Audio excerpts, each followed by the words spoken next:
be played on an upper-class instrument. It was written by one upper-class man from New Jersey to an upper-class man from Virginia. And it was done in an English style.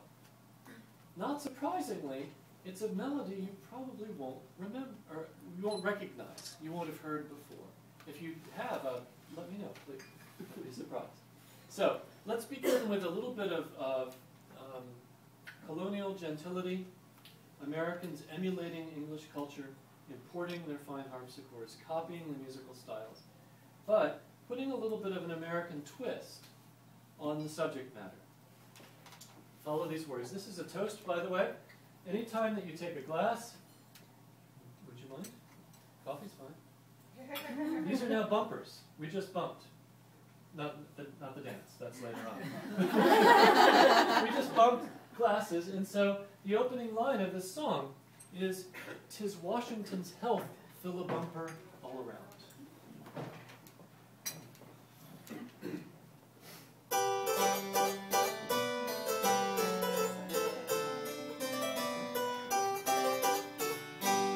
"'Tis Washington's health fill a bumper all round, for he is our glory and pride. Our arms shall in battle with conquest be crowned, whilst virtue and peace on our side. Our arms shall in battle with conquest be crowned, whilst virtue and peace on our side. 'Tis Washington's health that cannon should roar, trumpets the truth should proclaim. There cannot be found, search all the world o'er, his equal in virtue and fame. Cannot be found, search all the world o'er, his equal in virtue and fame.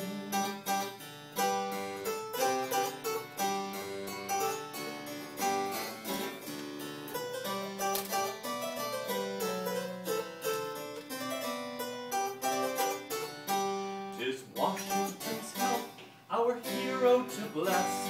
May heaven look graciously down. Oh, long may he live, our hearts to possess, and to freedom still call him her own. Long may he live, our hearts to possess, and to freedom still call him her own.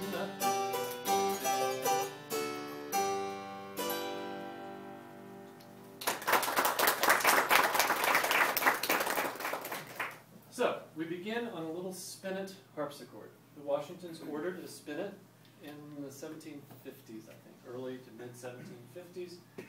Theirs was built by a maker named Plenius.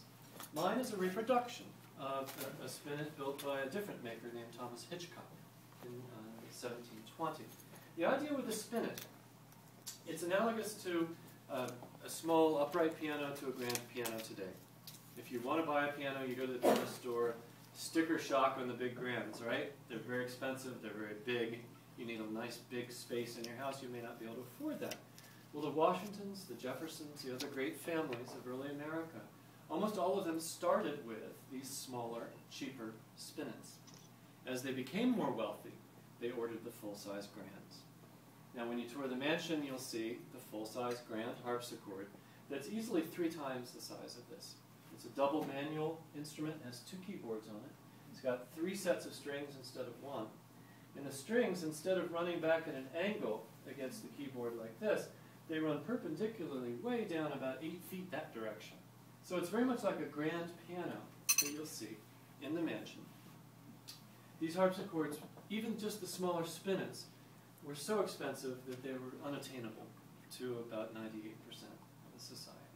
So an instrument can be a status symbol as well as a form of entertainment.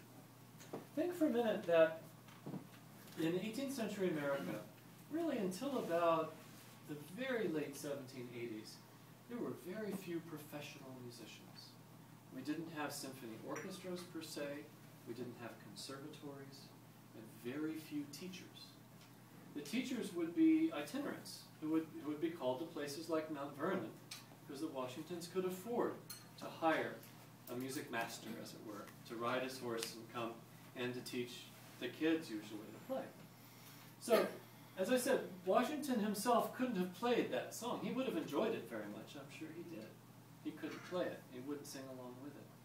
But once he married, once he had adopted children, he knew the importance of music. Immediately, for his adopted son, he bought a violin for Jackie Justice and a German flute. Now, I'm not a violin player, but a violin was very much a man's instrument, as was the German flute. I do have a German flute.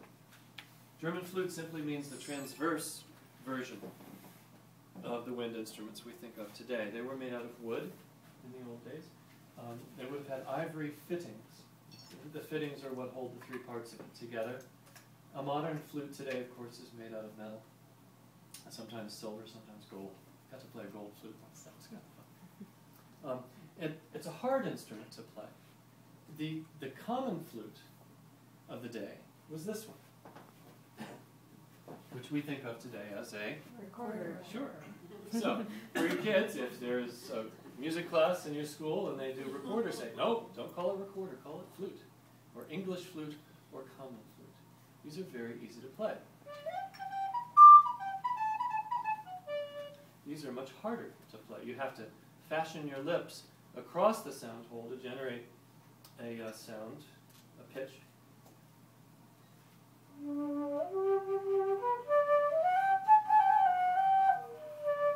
And there's much more opportunity for mistakes, as I just demonstrated.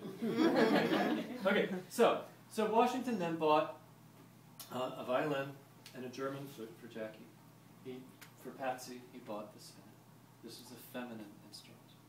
Later on, Nellie Custis, I'll show you the adopted granddaughter. He bought her an English guitar.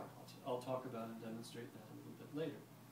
But so amongst the upper classes, we have some instruments that are just unobtainable for others. We have a musical style that, did anyone recognize that song? I don't think so. Did anyone recognize this song that I played though?